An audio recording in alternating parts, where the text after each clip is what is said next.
What's up everyone, and welcome to today's new video where I wanted to give you the $500 to $5,000 per day ad spend A to Z game plan for Google Ads. And the goal of today's video will be to come up with a structure, with a strategy, a process to scale to multi-six or even seven figures in monthly revenue without simply just converting your brand terms, hitting a ROAS that's completely unsustainable, and also not running a black box account that is so common these days, where you don't actually know what's going on, and as soon as something breaks, you have no idea why that is. So without any further ado, let's get started with it. I want to guide you through the whole steps that I think are important here. If you're a total beginner, very low ad spend, 30, 40, 50 bucks a day or something, it might not be ideal for you, but nonetheless, you might get a few ideas out of this whole thing. I will show you some screenshots of accounts as well. So let's get started. Now, let's start with the first section, the broken model, what's not working anymore. So many brands that we audit on a weekly basis, several brands per week normally, they still run Google Ads the 2016 way, or if it's a bit more modern, they make a lot of mistakes when it comes to like automation, PMAX, and so on and so forth. First of all, many have just like a single or a handful of shopping campaigns, nothing else, no search, no PMAX, no nothing. Needless to say, in 2025, that's not the way to go. You can succeed with it, of course, but at a certain scale, this is not what gives you the best results in almost all cases, okay? Then, even more common, having the one size fits all PMAX campaign that basically works on a small scale. If you spend, $100 a day or something, you might get away with that. I made a video about this previously where I mentioned that PMAX is a very low barrier to entry. If you have a very low budget, you can get decent results with it. But the moment you try to scale, let alone 1, 2, 3, 4, 5,000 per day in ad spend, this is too simplistic. You won't be able to sustain a good ROAS and really scale, at least in most cases. There are always exceptions, of course.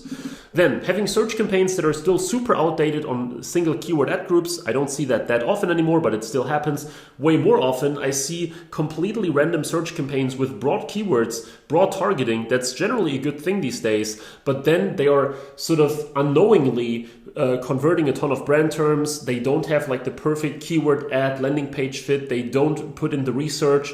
They haven't really, prepared a super sophisticated negative keyword list, and so on and so forth. Next, super common, having like this constant budget and bid back and forth. You probably know that firsthand. You want to scale, you increase your budget, the ROAS drops. Then you add a ROAS target to counter this, then the spend drops again, now you reduce the target again and repeat. The problem with that is, if you don't fix the underlying issue with the campaign, could be the products, could be the targeting, could be the assets, could be the products, could be literally anything, right? As well as including, the product feed, merchant center, your website, and so on and so forth. Playing this back and forth game with budgets and bids will only get you so far. It can increase your spend a little bit. It can make your campaign a bit more profitable, but it won't fix the campaign. And most of the time, that's what I see. People trying to somewhat artificially fix their campaigns, doing that. And then they do it for months and months on end. They constantly interfere with the campaign. It doesn't really help. And in the end, they are probably in a worse position than they've been before. Then setting up a product feed once, never revisiting. You don't have to do this daily. But one issue that I keep talking about because it's so important is if you set up a merchant center like a product feed and you leave it as it was. I've seen accounts where I've looked at their merchant center and I was like, do you do any feed optimization? What's going on there? What do you mean? Like we set it up 4 years ago and since then no one ever touched it again. That's super problematic because this is the corner of all shopping and also of all the shopping inside PMAX, of course. And as I said, you don't have to do this daily, weekly, or anything, but it's especially for your bestsellers, especially for promising products, 80-20 principle. You want to go ahead and optimize as much as you can, product titles, other attributes. You want to, image titles, other attributes, and so on and so forth. I've seen cases where literally optimizing it properly gives you a click-through rate of like 1.2% rather than like 0.7. Needless to say, this is yet another way that you can scale to the next level. And then also, huge mistake, they want to use PMAX just for the sake of it, and then they throw in some really low quality assets. They take some white background images from their site, they just use old content, and that's not how you are supposed to do it. If you don't have any sort of assets and you don't want to run a product-only PMAX campaign, then stick to shopping. There is no real point, honestly, in running an asset-driven PMAX campaign with bad assets. So those were just some of the issues that I see all over the place. Of course, the core of this video though is what to do instead. And that's what I want to start with right here in section 2, the 2025 framework, what to do now. So the actual role of the different campaign types that works, here is what I think about it. First of all, you have shopping ads. Those are your low-hanging fruits. Scale them until they break, right? You should always start with shopping. New accounts, use shopping. If your account is super messy and you want to start fresh, use shopping. It's still your best friend. We still run shopping ads in virtually all accounts. The only reason we don't use shopping is when PMax has proven itself to be way better. And there are cases where it's like that, but almost all accounts run shopping at least to some degree, and there are some accounts that actually don't have PMax at all right now. Then PMax, your volume driver. I think almost any account these days, as I said, has it. When I audit new accounts, same thing here. They normally rely heavily on PMax. They are great for bestsellers. They are great if you have good assets. Then they can be, insanely scalable with anything from, spending a few $100 per day or a bit less even to spending more than $10,000 a day in just one PMax campaign, right? So sky's the limit here if you do everything properly. Then search, it's a must for non-visual brands. So there are some niches, there are some categories where having search ads doesn't make too much sense if you sell a very specific type of clothing, fashion, jewelry. If you have a very specific topic, it can work, but for like broad visual brands, it's not always the best fit. But still, I would say easily 70%, 80% of all brands that we work with use non-brand cold search campaigns, and they work in many cases very, very well. And then we have two bonus campaign types, YouTube and demand gen. The problem with those is you have to treat them like a real thing. You have to really concentrate on them. I've seen so many cases where people use their Facebook ad content. They try to send people to a product page. It doesn't work, of course. They waste a few thousand on it, then they move on. You have to treat it as a full project. Then it can work crazily well. Same thing here. We have video ads with millions of views for our clients, right? We don't use it for every case. It's none of those campaign types that you use for everyone. But if it works really well. And if you have the budget eventually, if eventually your account is sophisticated enough, I will talk about that in a second as well, those can be crazily effective. Now, following this and what I will talk about in a second, this is a classical example here, a 30-day year-on-year improvement. It's a fairly isolated niche, so it's not one of those accounts that you can scale to like 2 million a month in revenue as we have done before, right? But it's a great case of, a 30-day year-on-year improvement, 92% more volume, 27% less ROAS, because we went from basically an account that was like brand only, not only, but very, very high on brand, to now an account that is very, very high on cold, still having a ROAS of 5, which is absolutely profitable for the client. And the sort of process that we used, I will lay out here in a second as well. Here you can see sort of the account restructure in action, right? From PMax and brand, basically that was what it was, and to basically all campaign types that work for us. This is an account where display and YouTube doesn't make sense, or display, demand gen, YouTube doesn't make sense, but we rely heavily on search, on shopping, on PMax. We have tried numerous search campaigns before. It's kind of tough right here, but we have actually just a couple of days before I recorded this video, we have prepared an entire new search structure. Maybe I will make a follow-up video on how that went, because here we've tried a bunch of things that were actually pretty brand new when it comes to cold search for like medium-sized clients like this one here, close to $30,000 in monthly ad spend, not huge, but also not like super tiny, right? And this setup here, as I said, runs almost entirely on a cold traffic basis. Even our brand campaign here at the very top, which you probably spotted based on the ROAS, this one is still having, I would say, roughly 50% non-brand revenue, because their brand name is one that is like also a standard sort of term, right? So you have brand sales in there and you have non-brand sales in there. So the real non-brand revenue is probably 8, 9, 10,000 inside here. So only, roughly 9,000 out of $143,000 in monthly revenue are from actual brand. Plus late conversions aren't in, because I've taken the screenshot from the past 30 days. So it's probably like 24, 25% more than that, roughly like whatever, 170, 180,000, right? So that's why you have to restructure from an account where initially, the client thought like, yeah, I have this great PMax, I have this great brand campaign. Why am I unable to scale? And as you can see here, the revenue is coming from a variety of campaigns. It's not that you just have this one campaign that does everything. Of course, we have better and worse campaigns, but generally, as you can see here, 55, 37, 17, 11, 1.2, then here cold and brand mix, plus some stuff in the pipeline, plus some things that we have tested. And that's exactly the point. The biggest brands that we work with, they don't have this classical 95% of revenue comes from one campaign and then the rest is just, fighting for the leftovers that I see with many brands out there when I look at their accounts, okay? So with that said, you might ask, when PMax, when shopping, right? First things first, you should always test both, but here is a general rule of thumb. First of all, you should use standard shopping when, for example, you need absolute control, right? You want to set bids on a product level and have a crystal clear view of search terms.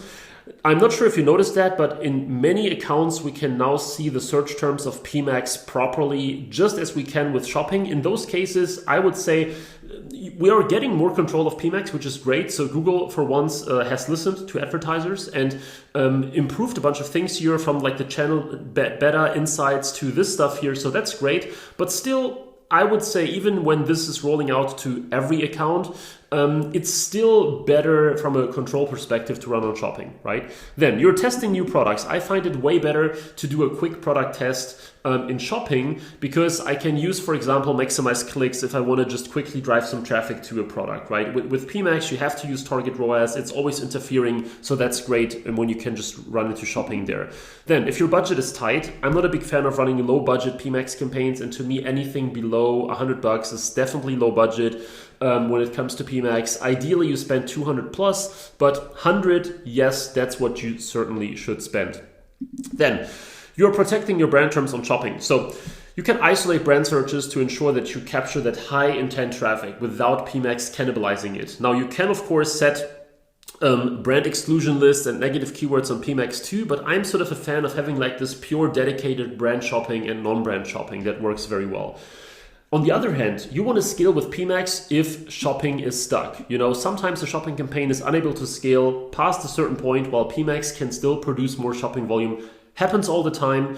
I don't know why exactly that is. I think Google gives PMax more priority and generally the inventory is a bit more generous. And if you really want to have the absolute maximum volume, there is no way around PMax from my experience working with, as I said, brands from tiny to making $3.5 million per month just from Google Ads. So even with those, it's kind of impossible to just max it out with shopping. You need some sort of PMax normally.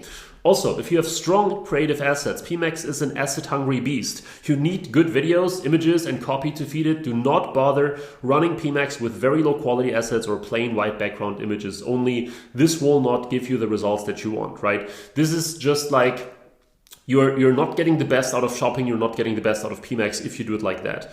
Also, you want to target your best sellers. Basically, create a PMax campaign specifically for a top 20% of products to give them maximum reach. 20% is a placeholder. We have cases where we advertise 3 products in the PMax. We have cases where we advertise everything in PMax. It really depends on your case, on your products, your budget, your categories, the number of categories. But normally, PMax is not the ideal place to advertise everything. Also, your data has to be clean. PMax relies heavily on conversion signals. If your tracking is a mess, PMax will be a mess as well. And this is important for all campaign types, but for PMax even more so. It's crazy how often I look at PMax campaigns where they are double tracking purchase conversions, where they are not using enhanced conversions, where they are not, and by that, not implementing server-side tracking, and so on and so forth. The list goes on, where I do a deep dive and I realize we're tracking 20% too little or too much. That's an absolute no-go because PMax relies on signals so much. All right, now with that said, let's look into the next section, the scaling method from 500 per day in ad spend to 5,000 technically plus, okay? I've used 5,000 as an example to give it like a good round number here, while at the same time, it kind of makes sense because that is sort of a very strong target. I could say 10K a day, but that's, on a different level again. For 5K a day, scaling isn't just cranking up the budget, it's a structured process. You probably experienced that firsthand just as I said before, this let's increase the budget and see what happens, your ROAS will plummet, that doesn't work. So phase one is the audit and optimization phase for accounts that spend, let's say, less than 500 a day, even though technically we said, starting from here. Anyway, the goal here is to eliminate wasted ad spend and validate your top performing products and campaigns, establish a stable, profitable baseline before scaling. I cannot emphasize how important that is, because I can tell you, almost regardless of what you sell and sort of who you are, not all of your products will perform unless you have like a small store with like 3 different products. Then of course all of them can work, but normal brands with like multiple categories, hundreds or thousands of products, this is not going to happen. So you need to identify, once you're small, what your Google winners are, so to speak, and scale them as much as possible in the next step. You always want to keep your other products somewhere in your account and test them and see if a new winner emerges, basically, but that's not what you want to focus on. So you want to audit your standard shopping campaigns, isolate your true top sellers. Are you leaking budget on non-performers? I see this all the time and it really adds up, right? $50 here, $100 there, 30, 200, 500, 50, 30, 10. This adds up very quickly, and sometimes you have to cut early and say, yep, that's what we want to do. Then ensure that you have like 80-95% search impression share on your brand campaigns. This might sound counterintuitive, but not only can you defend your position that way, but you can accumulate a lot of conversion data for your account, which is super helpful. Think about it. Brand campaigns are a great way of getting cheap conversion data into your account. And don't get me wrong, do not overspend on your brand name, right? It's not that you should, no matter what, try to get conversions in and then you have a ROAS of 2 in your own brand terms. That makes no sense. You should aim for like 5, 7, 10, 20. We have cases of 50 plus brand ROAS, and that's what you should aim for. But it is important to have a high search impression share on brand early on. It's a very low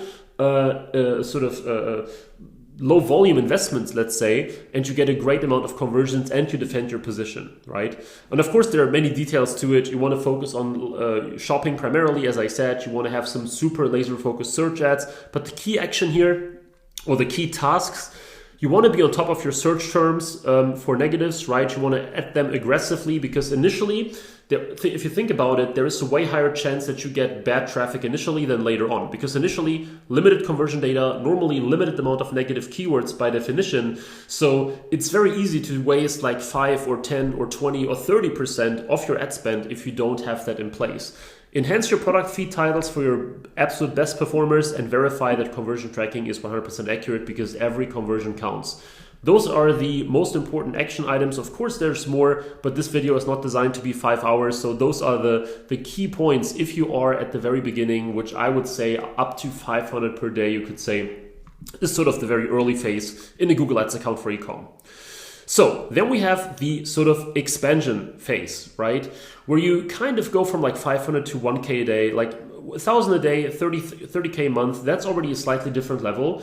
The goal here is to increase the volume while you're still maintaining your target ROAS and to expand your reach beyond just a little bit of shopping. In some cases, you can definitely spend 30K a month and more just with shopping, but normally, while getting there, you need to test multiple things at once. Of course, PMAX, right?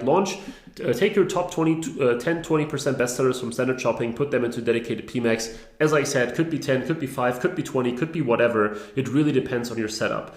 Then you definitely want to dive into non-brand search, at least if you sort of have, as I said, a brand that is not purely visual. I said here targeting problem, solution, aware keywords. This is a bit more when you are closer to the 1,000 per day. Normally, of course, you start with the product keywords, right? As I mentioned before, the super low-hanging fruits. If you sell, leather sofas, then you start with something like leather sofas, buy leather sofas, and so on and so forth. Super straightforward. That's not rocket science. But of course, the real challenge is to set the campaign up in a way that actually generates profitable sales. Everyone can set up a search campaign targeting your main keywords, but doing so where the keyword, the ad copy, possibly the audience, the landing page, everything around it, the negative keywords, the right bidding strategy, the extensions, all of those should be used so strategically that you can actually make sales with it. Because I've seen way too many campaigns that look great from a keyword selection perspective, etc., but then the search campaign is just not performing, and people are scratching their heads like, why am I getting 3,000 super relevant search queries, but for some reason nothing happens, right? Very important. Then dynamic remarketing, you can do it via PMax. I'm doing it every now and then at this point. So PMax, you cannot do hard retargeting because PMax goes above and beyond the audience definition that you give it, but it can sometimes be very effective. So if you tell Google, hey, here's our website visitor list, and you make it super strict around that, and you set a very high ROAS target so that Google is really restricted in choosing people, this can work very well. Standard display campaigns, the thing is, yes, those are the things that you want to try with remarketing, but I noticed, and maybe you noticed the same, on Google, remarketing is not as effective as on Facebook. So we actually have clients where we're not actively retargeting because we have tested any retargeting setup possible. It still doesn't really work that well, so we skip it. We let them do retargeting on Facebook. But that's just something. If you do it, of course, it's either with display or at this point sometimes with PMax. The key action here is to feed your PMax with high quality assets. If you are in a space where this actually makes sense, because there are niches where people just don't sort of respond to assets, and you have to focus on search and shopping only. Build audience signals based on your best customers, upload customer lists, use conversion data, expand your search campaigns where you can. You start to scale shopping at this PMax at this point in time, right? If you spend $1,000 a day, that's already a pretty decent feed. But we're not in the territory yet where you want to get super creative with everything, 20 different campaigns from all the campaign types and all that stuff. Stick to what works. Test some things left and right, okay? Use more than just shopping, yes, but don't get super crazy yet. And then we enter the domination phase, right? From 1K to technically 5K plus. I tried to give you a good overview here, but of course it depends. Spending 2 is very different from spending 8K a day and so on and so forth. The goal here is to dominate your existing demand and eventually create new demand, right? And that is a very, very important step that is very difficult, certainly more difficult than a basic shopping campaign, of course, but it can be super rewarding. So first of all, expand your PMax campaigns, add more product segments into new PMax asset groups or campaigns. When you want to control the budget, you have to do it on a campaign level, right? When you want to test a new set of products and you don't want to interfere with your existing campaign budget and everything, you want to have a new campaign because that's the only way that you can control ad spend. And also the only way that you can control a target, right? So you cannot define a ROAS target on the asset group level. So you want to use asset groups when you just test different assets, different audiences, possibly different products, but with very similar margins and so on and so forth. But you want to test new campaigns when it's something completely new. Then launch YouTube and demand gen. Here, target cold audiences with engaging video content, build customer list. We have, for example, some customer lists with literally 400,000 plus entries, right? So successful clients with hundreds and hundreds and hundreds of thousands of past customers. We get them from Shopify, we upload them.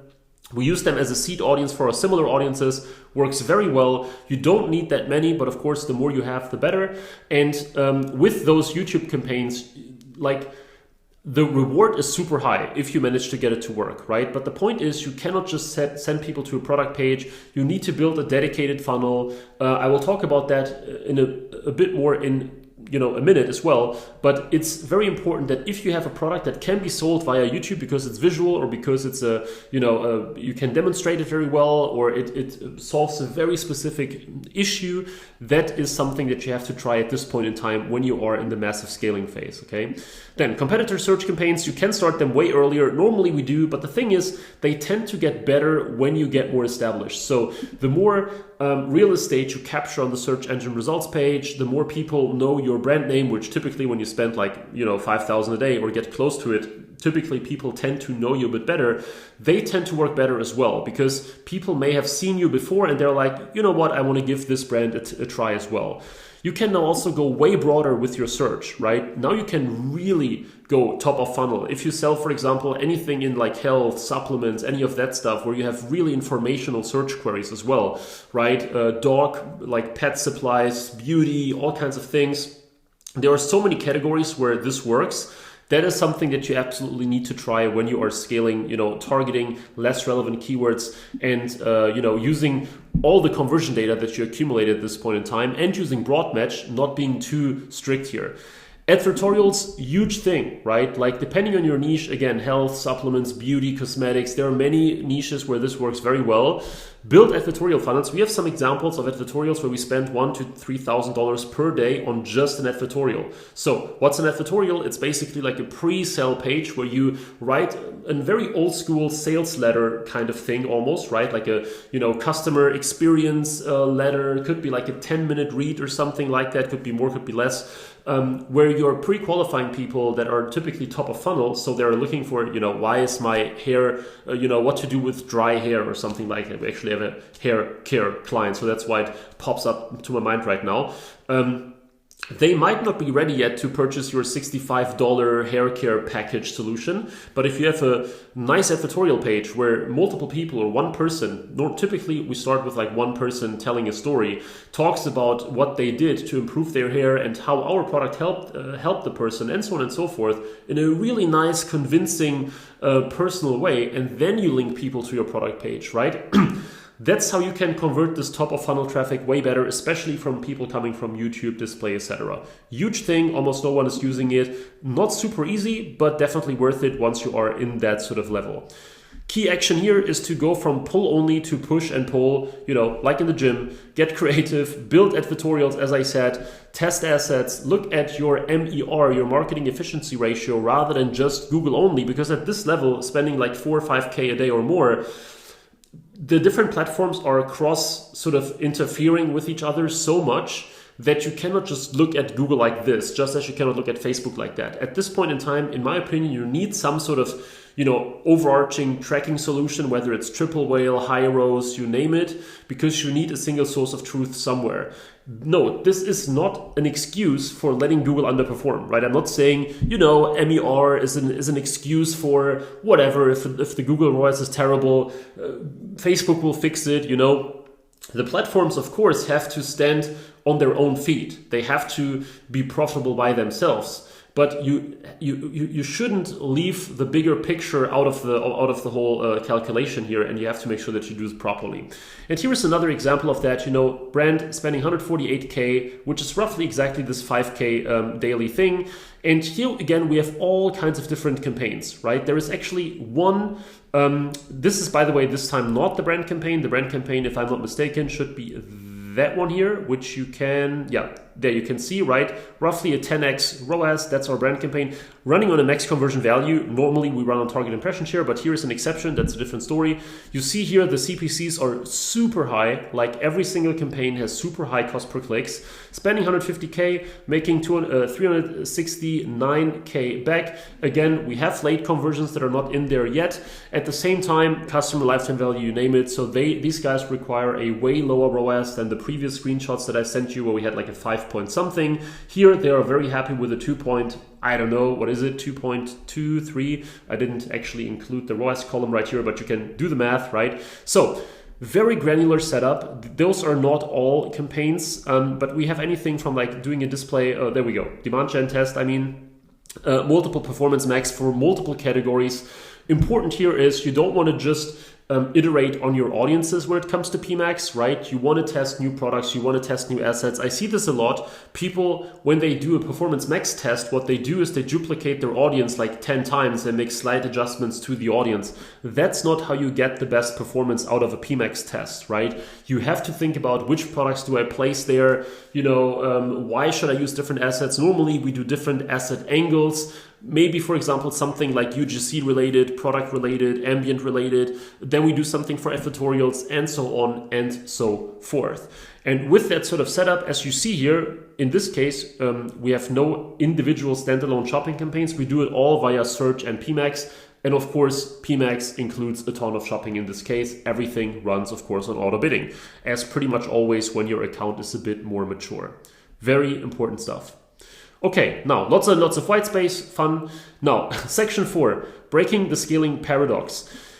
Everything that I just said, I could sum up as like the scaling paradox with Google, right? You try to, increase budget, everything falls apart very quickly. And the main reason behind many brands having a huge issue with scaling is the whole AI PMax sort of situation, right?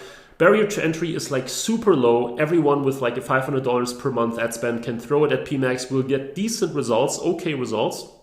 And while back then, a couple of years back, all you had to do was like micromanage your ad account and it would automatically perform super well, right? These days, it is a lot more challenging. It's easier than ever to start, but it's harder than ever, in my opinion, to scale past, 50K per month in ad spend, 100K per month in ad spend, because there are so many competitors cluttering the shopping ads results page, cluttering the search engine results page, most of them using PMax to some degree, so they just need to throw in the budget. They don't have to manage the account, and that's why so many more brands can spend more money on Google, and that's what makes it super hard to scale. So the scaling paradox, breaking through it, in my opinion, requires sort of three things. We have the ads excellence part, which is still old school, everything that we just talked about is on the ad side, right? That's still super important. I mean, when I audit brands, I still see like insane differences between a crazy, well-managed, well-optimized account spending $200,000 per month and another one that's terrible, spending like $50,000 a month, and they're leaving literally, 100%, of additional ad spend on the table, right? Like that's still day and night difference that's possible in there. But at the same time, you need data quality, product feed optimization, proper tracking. Everything needs to be in place, server side, you name it, right? Super, super, super important. And then you have the whole landing page and CRO part. So is your product page optimized? Is your site fast? Is it, usable? Do you have a good navigation? Do you have social proof? All of that stuff that you heard 10,000 times already, but it is very important. And whenever we work with brands, of course, that's our focus here, right? Ad excellence and the whole data quality tracking feed stuff. But this part is also so important that we normally give our clients like entire sort of Loom video reports where we talk about what to improve on their site specifically for Google, because with the millions of clicks that we typically drive to websites and Shopify stores, etc. each month, of course, we have analyzed numerous GA4 accounts, Hotjar accounts, Shopify dashboards, you name it, to be able to give them ideas for improving their conversion rate, because we have seen it firsthand many, many times. And now if you are one of the brands that basically falls into this exact scaling paradox where you feel like, it's easy to run the ads in a way because you can just throw some money at PMax, but scaling is like super hard and getting through a certain point, without just completely destroying your ROAS is super hard, then I have a little site for you called the Google Ads Scaling Paradox. Yeah, that's me.